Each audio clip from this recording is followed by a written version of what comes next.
چاند انسانی تہذیب کے آغاز سے ہی رات کے اوقات میں انسان کے لیے روشنی کا سب سے بڑا ذریعہ ہونے کی وجہ سے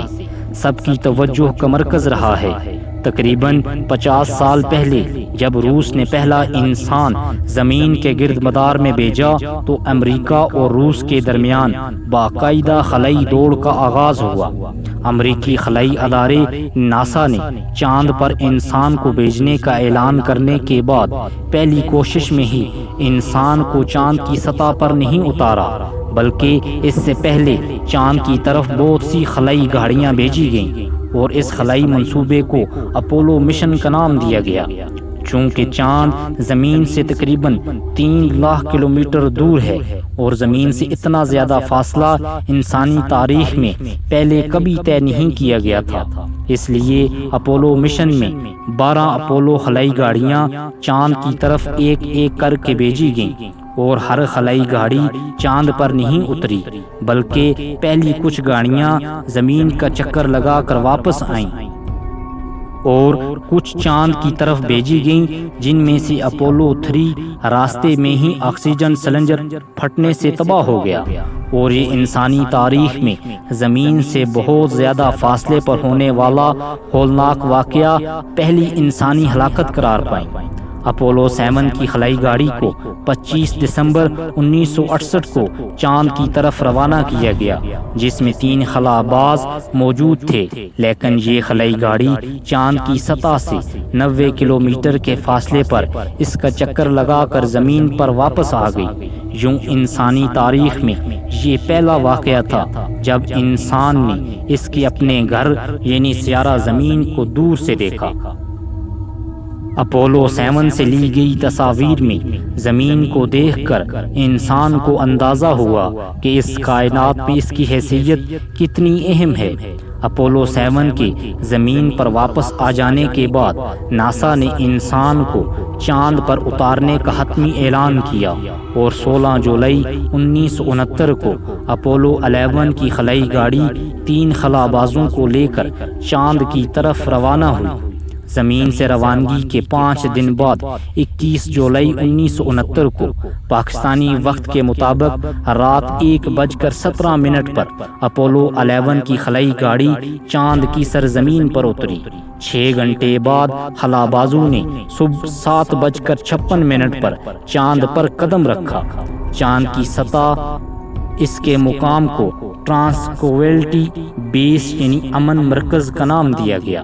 اپولو کی اس خلائی گاڑی کے 2 حصے تھے، جن میں سے ایک حصہ الگ ہو کر چاند پر اترا، جسے چاند گاڑی ایگل کہا جاتا ہے، اور دوسرا حصہ پائلٹ گاڑی کولمبیا تھی، جو کہ چاند کے گرد چکر لگا رہی تھی۔ چاند گاڑی میں نیل آرمسٹرانگ، بز ایلڈرن موجود ہے، جبکہ مائیکل کولن پائلٹ گاڑی میں رہے۔ چونکہ مائیکل کولن زمین سے 3 لاکھ کلومیٹر دور اکیلے تھے، اس لیے انہیں حضرت آدم کے بعد دنیا کا سب سے تنہا انسان کے نام سے بھی جانا جاتا ہے۔ چاند پر ایگل کے اترنے کے تھوڑی دیر بعد جب امریکی خلاباز نیل آرمسٹرانگ نے چاند گاڑی سے نکل کر چاند پر پہلا قدم رکھا تو اس وقت ان کے الفاظ یہ تھے: انسان کا یہ چھوٹا سا قدم نوح انسانی کے لیے ایک بڑی چھلانگ ہے۔ زمین پر موجود 50 کروڑ انسانوں نے یہ منظر ٹیلی ویژن پر براہ راست دیکھا۔ اپولو 11 کے بعد مزید 5 خلائی گاڑیاں بھی بھیجی گئیں اور آج تک کل 12 خلاباز چاند پر چہل قدمی کر چکے ہیں۔ ان سب کے باوجود زمین پر ایسے لوگوں کی کمی نہیں ہے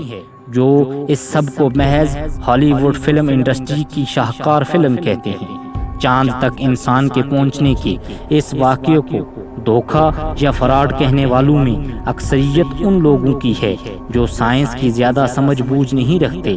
اس تاریخی واقعے کے منکرین اپنی بات کو دنیا کے سامنے صحیح ثابت کرنے کے لیے اپولو 11 مشن کے موقع پر دنیا بھر کو دکھائی جانے والی ویڈیو اور تصاویر پر کچھ اعتراضات کرتے ہیں، جن میں سب سے بڑا اعتراض یہ تھا کہ چاند پر صرف امریکہ کا ہی جھنڈا لہرایا گیا، لوگ کہتے ہیں کہ سائنسدان بتاتے ہیں کہ 4 ارب سال پہلے چاند کی فضا موجود تھی، لیکن شمسی ہواؤں اور چاند کی کم کشش ثقل کی وجہ سے یہ فضا ختم ہو گئی اور اب چاند پر ہوا موجود نہیں ہے۔ تو پھر اپولو 11 مشن کی تصویروں میں جب خلاباز نیل آرمسٹرانگ امریکی جھنڈا قمری سطح میں گاڑتے ہیں تو جھنڈا لہراتا دکھائی دیتا ہے۔ لہٰذا ان لوگوں کا یہ کہنا ہے کہ یہ سب زمین پر کسی ہالی ووڈ فلم کی طرف فلمایا گیا ہے۔ ان کا کہنا ہے کہ کسی بھی انسان کو درست لگے، لیکن ایک اچھا سائنسدان وہ ہوتا ہے جو خود تحقیق کرے۔ اس لیے اگر ہم جھنڈے کی تصویروں کو غور سے دیکھیں تو ہمیں انگریزی حروف تہجی کے حرف ایل کی طرح لوہے کا راڈ دکھائی دے گا۔ اس جھنڈے کو راڈ زمین پر موجود جھنڈوں کی طرح سیدھا نہیں ہے، بلکہ اوپر سے کپڑے کو سیدھا رکھنے کے لیے بھی راڈ لگایا گیا ہے۔ اگر ایسا نہ کیا جاتا تو جھنڈا ہوا کی عدم موجودگی کی وجہ سے ہمیشہ کے لیے لٹکتا رہتا اور یہ واضح دکھائی نہ دیتا۔ اس حوالے سے دوسرا اعتراض یہ کیا جاتا ہے کہ قمری آسمان میں ستارے کیوں نہیں نظر آ رہے۔ یہ اعتراض اکثر کیا جاتا ہے کہ زمین پر تو روشنیوں سے بھرے شہروں سے بھی آسمان میں ستارے دکھائی دیتے ہیں، مگر چاند پر تو نہ فضا ہے اور نہ ہی کوئی آلودگی، تو تصاویر میں ستارے واضح دکھائی دینے چاہیے، لیکن کوئی ستارہ نظر نہیں آتا۔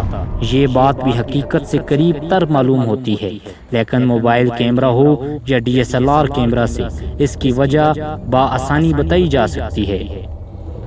اکثر اوقات کچھ دیر تیز دھوپ میں وقت گزار کر کمرے کے اندر جائیں تو کچھ وقت کے لیے تمام کمرہ سیاہ نظر آتا ہے، مگر تھوڑی دیر بعد پورا کمرہ دکھائی دینے لگتا ہے۔ در حقیقت اس کی وجہ یہ ہے کہ جب تیز روشنی میں آنکھیں خود کو اس طرح ترتیب میں لے آتی ہیں جس سے تیز روشنی میں چیزوں کو آسانی سے دیکھا جا سکتا ہے، لیکن جیسے ہی قدرے کم روشنی والے کمرے میں جایا جائے تو آنکھوں کو کم روشنی کے حساب سے خود کو ترتیب دینے کے لیے کچھ وقت درکار ہوتا ہے۔ لہٰذا اس دوران کمرے میں بہت زیادہ اندھیرا محسوس ہوتا ہے۔ انسان نے کیمرہ آنکھ کو دیکھ کر ہی ایجاد کیا تھا، لہٰذا کیمرے میں بھی اسی طرح کی 2 ترتیبیں پائی جاتی ہیں جو تیز اور ہلکی روشنی میں تصاویر لینے میں مدد دیتی ہیں۔ ان ترتیبوں کو ایکسپوجر سیٹنگ کہا جاتا ہے۔ اپولو مشن کے وقت کیمرے اتنے جدید نہیں تھے کہ ان میں یہ صلاحیت پیدا کی جا سکے کہ وہ خود کو روشنی کے حساب سے ڈھال لے۔ لہٰذا اپولو 11 میں استعمال ہونے والے کیمرے کی ترتیب زمین سے ہی کر کے بھیجی گئی تھی، چونکہ چاند کی سطح سورج کی تیز روشنی کی وجہ سے بہت زیادہ روشن تھی، لہٰذا کیمرے کی ترتیب اس طرح رکھی گئی تھی کہ وہ چاند کی روشن سطح اور خلابازوں کو صحیح طرح سے ریکارڈ کر سکے۔ اس ترتیب کی وجہ سے ستاروں کی مدھم روشنی کو یہ کیمرہ ریکارڈ نہ کر سکا، جس کی وجہ سے ہمیں تصویروں میں ایک بھی ستارہ نظر نہیں آتا۔ اس حوالے سے تیسرا بڑا اعتراض یہ کیا جاتا ہے کہ تصاویر میں سایوں کے مختلف سمتیں کیوں نظر آ رہی ہیں، اور دلیل دی جاتی ہے کہ تصاویر میں روشنی کا ذریعہ سورج نہیں بلکہ اسٹوڈیو میں موجود فلیش لائٹس ہیں۔ چونکہ روشنی ایک سیدھ میں سفر کرتی ہے اور زمین پر سورج کی روشنی سے بننے والے سائے ایک سیدھ میں بنتے ہیں، اس کی وجہ یہ ہے کہ سورج زمین سے تقریباً 15 لاکھ کلومیٹر دور ہے اور اتنی دوری پر روشنی کی شعاعیں ایک سیدھ میں آ جاتی ہیں۔ لیکن اپولو 11 میں سایوں کی سمتیں دیکھ کر اس کی حقانیت پر شک سا ہونے لگتا ہے، پر ایسا ہرگز نہیں۔ آئزیک نیوٹن کے پہلے قانون حرکت کے مطابق اگر کوئی چیز رکی ہوئی ہو تو اسے حرکت میں لانے کے لیے قوت لگانی پڑتی ہے، اور اسی طرح اگر کوئی چیز حرکت میں ہو تو اسے روکنے کے لیے قوت درکار ہوتی ہے۔ اس بات کو مد نظر رکھتے ہوئے اپولو مشن پر جو کیمرہ لے جایا گیا تھا وہ اس طرح بنایا گیا تھا کہ کیمرے کو کم یا بغیر حرکت دیے ارد گرد کے زیادہ حصے کی تصاویر آرام سے لی جا سکیں۔ اس کیمرے میں فش آئی لینز یعنی مچھلی کی آنکھ کی طرح کا لینز استعمال کیا گیا تھا۔ یہ لینز اس طرح کا ہوتا ہے کہ جیسے ایک مچھلی آنکھ کو بنا حرکت دیے تمام منظر دیکھ لیتی ہے، اسی طرح اس کیمرے کے ساتھ بھی ایسا ہی کیا گیا تھا۔ اس حوالے سے چوتھا بڑا اعتراض یہ کیا جاتا ہے کہ چاند سے واپس آتی چاند گاڑی کی تصاویر کس نے لی؟ 1969 میں آج کے دن دنیا بھر میں نیل آرمسٹرانگ اور بز ایلڈن کو پہلی بار چاند پر چہل قدمی کرتے ہوئے دکھایا گیا، لیکن جب اپولو 11 کی چاند گاڑی واپسی کے لیے خلا کی طرف واپس آئی تو وہ ویڈیو بھی دکھائی گئی تو لوگ بہت حیران ہوئے کہ یہ ویڈیو کس نے بنائی، کیونکہ کیمرے تو چاند گاڑی میں خلاباز ساتھ لے گئے تھے۔ چاند گاڑی در حقیقت ناسا اور روس کی جانب سے اپولو پر موجود مشن سے پہلے بہت سی خلائی گاڑیاں چاند پر بھیجی گئی تھی جو چاند پر موجود تھیں، اور یہ ویڈیوز بھی ان گاڑیوں پر لگے کیمرے سے بنائی گئی۔ اس حوالے سے ایک اور بڑا اعتراض یہ کیا جاتا ہے کہ ناسا نے چاند پر دوبارہ انسانی مشن کیوں نہ بھیجا؟ یہ سوال اکثر کیا جاتا ہے کہ اگر ناسا کے اس اپولو مشن میں سچائی ہے تو ناسا نے چاند پر دوبارہ انسان کو بھیجنے کی کوشش کیوں نہیں کی؟ حالانکہ اب تو جدید ٹیکنالوجی بھی موجود ہے۔ دراصل انسان کائنات میں زمین کے علاوہ دوسری جگہوں پر بھی زندگی کو تلاش کر رہا ہے، اس لیے چاند پر گیا تاکہ وہاں کا ماحول دیکھ سکے، مگر اپولو مشن پر چاند پر جانے والے 12 خلابازوں کی مدد سے یہ بات سامنے آئی کہ چاند پر فضا نہ ہونے کی وجہ سے دن کے وقت تیز درجہ حرارت اور رات کے وقت خون جما دینے والی سردی ہو جاتی ہے، جو کہ انسانی زندگی کے لیے کسی قدر بھی فائدہ مند ثابت نہیں ہے۔ لہٰذا بار بار اربوں ڈالر خرچ کر کے چاند پر انسانی مشن بھیجنے کا فائدہ نہیں، اس لیے وہی پیسے اب ناسا مریخ پر انسانی مشن بھیجنے کے لیے صرف کرے گا۔ اپولو مشن ایک اٹل حقیقت ہے اور چاند کے بعد انسان کا اگلا ہدف سیارہ مریخ ہے، لیکن اگر انسان کی بنائی ہوئی خلائی گاڑیوں کی بات کریں تو 1970 کی دہائی میں خلا میں بھیجی گئی ناسا کی وائجر 1 اور وائجر 2 اب ہمارے نظام شمسی سے باہر جا چکی ہیں اور ملکی وے کہکشاں میں اپنے راستے پر گامزن ہیں۔ مجھے امید ہے کہ 5 ارب سال بعد جب ہمارا سورج اپنی عمر پوری کر کے پھٹ جائے گا اور انسانی تہذیب اس زمین کے نیچے دفن ہو جائے گی، مگر ہماری اگلی نسلیں اس کائنات میں اپنے لیے نیا گھر یعنی نیا سیارہ دریافت کر چکی ہوں گی۔ تو دوستو، آپ کو ہماری آج کی یہ ویڈیو کیسی لگی؟ اگر ویڈیو پسند آئے تو ویڈیو کو لائک، شیئر اور چینل کو سبسکرائب کریں۔ دن کی بہترین ویڈیو دیکھنے کے لیے ہمارے چینل کو سبسکرائب کریں۔ ہم روزانہ آپ کے لیے ایک نئے ٹاپک پر ایک نئی ویڈیو لاتے ہیں۔ آپ کا بہت شکریہ۔